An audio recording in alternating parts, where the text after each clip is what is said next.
为什么强大的国家都会走向灭亡呢？古希腊、罗马帝国、不列颠帝国、美国，因为他们都犯同样的错误，与原来使得他们成功的原则背道而驰。现在他们都得给我们干活。You can change the future. How are universities competing for higher education in a global economy? Now, not very many people understand what we're trying to talk about when we look at the globalization of higher education and globalization of universities, for example. But if you can kind of imagine this idea of higher learning and higher education, then you can start to embrace this notion of the globalization of ideas. First, we're noticing that we're increasingly focused on standardization. This is the use of matrix testing to see where we stand in relation to others. So this development of comparative education is becoming increasingly important around the world. And we're doing this in terms of student outcomes, which I will speak about later on in the presentation, and this idea about research quantums. Is China schooling the United States? It appears so after a review of just released results of an international assessment test. On Tuesday, the Organization for Economic Cooperative Development released the results for its Global Triennial Test, the Program for International Student Assessment, or PISA.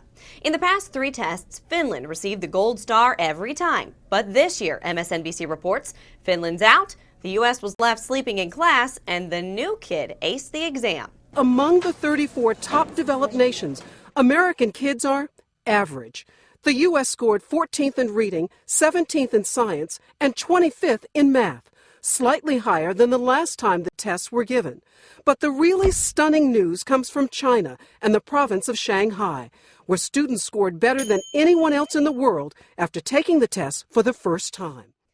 We're also noticing that we need to increase this notion of transparency and accreditation, particularly of offshore or cross-border higher education, and the transferability and portability of degrees and recognition of the degree itself across borders.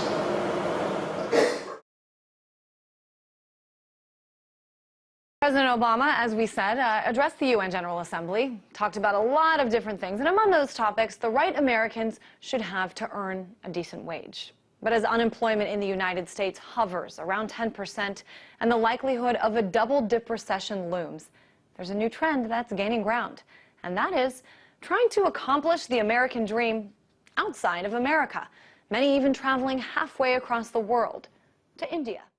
There's definitely a sense of excitement here. Things are looking up for India. Even throughout this recession, things have remained positive here, and you can't really say the same thing about the States. For Colin Murphy, that excitement drew him here to the campus of one of India's biggest IT companies, Infosys. The 43-acre self-contained community boasts 21st century architecture, gourmet dining, and environmentally friendly transportation for the outsourcing giant's employees. Separated from the pollution and chaos of Bangalore life, this oasis provides a look at a new, emerging India that is attracting the best and brightest from India, and now from the U.S. too.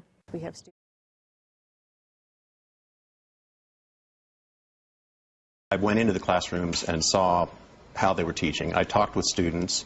I've looked at their curriculum in detail and compared it to the American curriculum, or at least one state's American curriculum. Did the same with China. And I hire young people in both those countries in technical jobs. I own 6 software companies here in the U.S. I hire people in those technical jobs. I am getting the best talent for high-wage, high-technology jobs in India and China.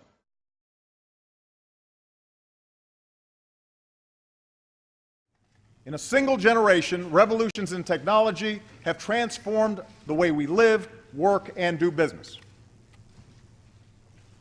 Meanwhile, nations like China and India realized that with some changes of their own, they could compete in this new world.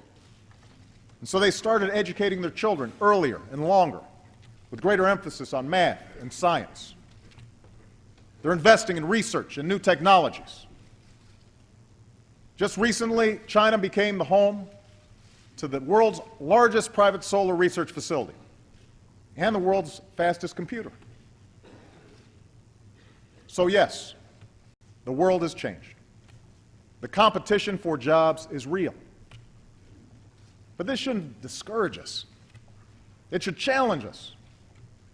We are the first nation to be founded for the sake of an idea. The idea that each of us deserves the chance to shape our own destiny.